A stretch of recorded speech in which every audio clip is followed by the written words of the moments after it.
ये state BJP को हारना चाहिए था। बहुत से फैक्टर्स थे जो उनके खिलाफ जा रहे थे।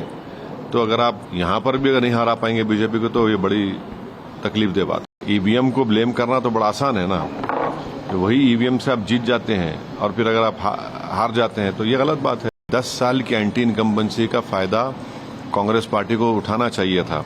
लगता यह है कि उनके इंटरनल डिफरेंसेस की वजह से उसका फायदा बीजेपी को हो गया।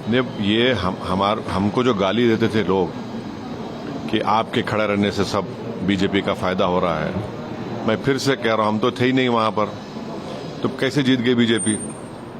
क्या क्या अनाप शनाप बोलते थे हमारे बारे में, ये टीम वो टीम। अब जब वहां पर बीजेपी जीत गई, जिम्मेदार कौन है इसका?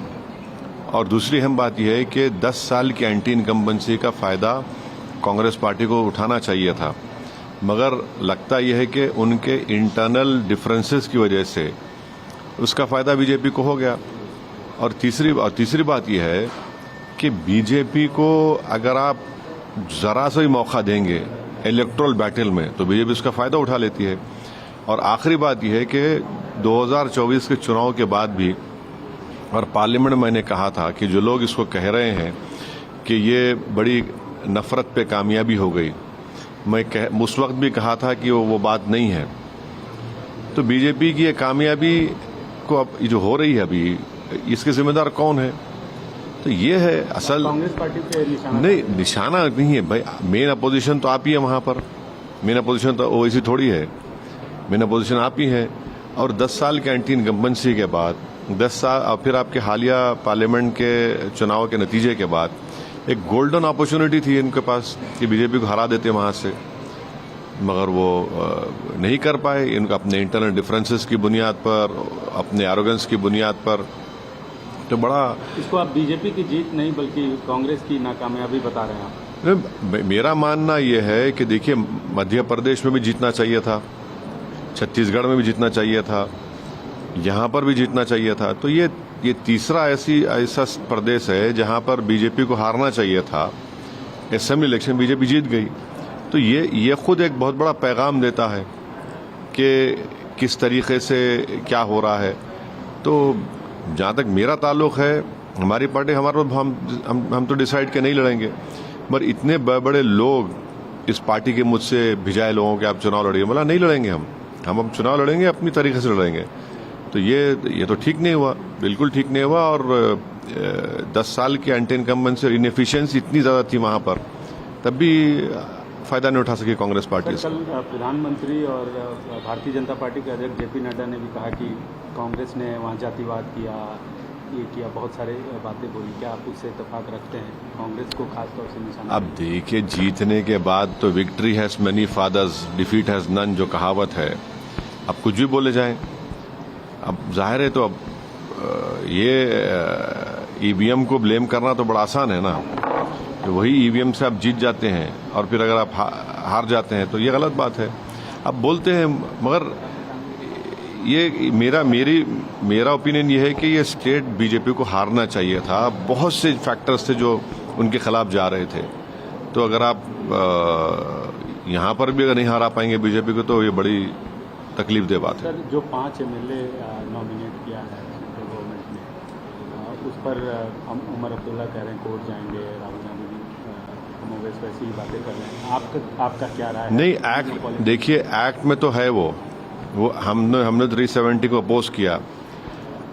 उसूलन अखलाकन कॉन्स्टिट्यूशनल प्रोप्राइटी डिमांड करती है कि जो भी सीएम होगा उसके ओपिनियन से, उनकी रजामंदी से आप अपॉइंटमेंट करिए।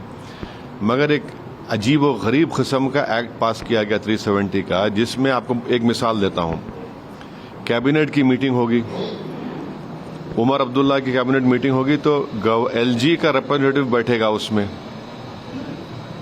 और वो बताएगा एलजी को कि इसको कबूल करे ना करे। अगर उमर अब्दुल्ला कैबिनेट के मिनिस्टर को दिल्ली जाने का है, दिल्ली जाने का भी है, तो उसको एलजी से परमिशन लेके जाना पड़ेगा।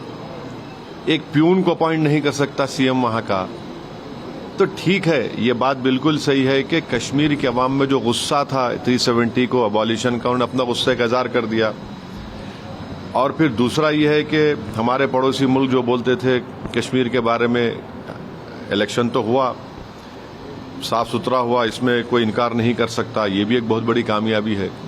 तीसरी बात यह है कि जम्मू में आप देखिए कि 29 सीट बीजेपी जीत गई, वहां पर भी कांग्रेस पार्टी एक ही सीट जीती। ये चीजों को देखने की जरूरत है। कश्मीर छोड़ दी, वैली, अच्छा कश्मीर में तो बीजेपी ने बड़ा प्रोपेगेंडा किया था कि पहाड़ी गुज्जर वो सब जीरो हो गया, पहाड़ी गुज्जर मिलकर बीजेपी को हरा दिए।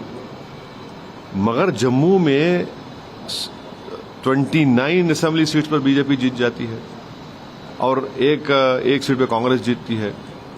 तो ये चीजों को देखना पड़ेगा। ये तो ठीक नहीं है ना, बिल्कुल ठीक नहीं है। ये भाई वैली में एक रिजल्ट आ रहा है, जम्मू में बड़ी पार्टी बीजेपी बन जाती है। तो मतलब जो ये 5 एमएलए नहीं, इस सही मानते हैं? नहीं, मैं तो पूरे एक्ट को ही गलत मानता हूं। इसीलिए मैंने पार्लियामेंट में उसका वो खुलकर हमने उसका अपोज किया था कि क्या सीएम होगा उमर अब्दुल्ला, बताइए भाई। उसकी कैबिनेट में एलजी का रिप्रेजेंटेटिव बैठेगा और वो बैठकर रिपोर्ट करेगा कि जो डिसीजन एक्सेप्ट करे ना करे।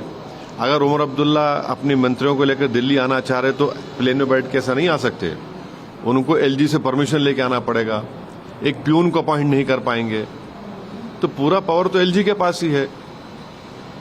अब देखिए ये तो बड़ी यानी गलत बात है ना। ये तो इलेक्टेड जनता वोट डाल रही है और पूरे इख्तियार एलजी को दे रहे हैं आप, ये कैसे होगा बताइए।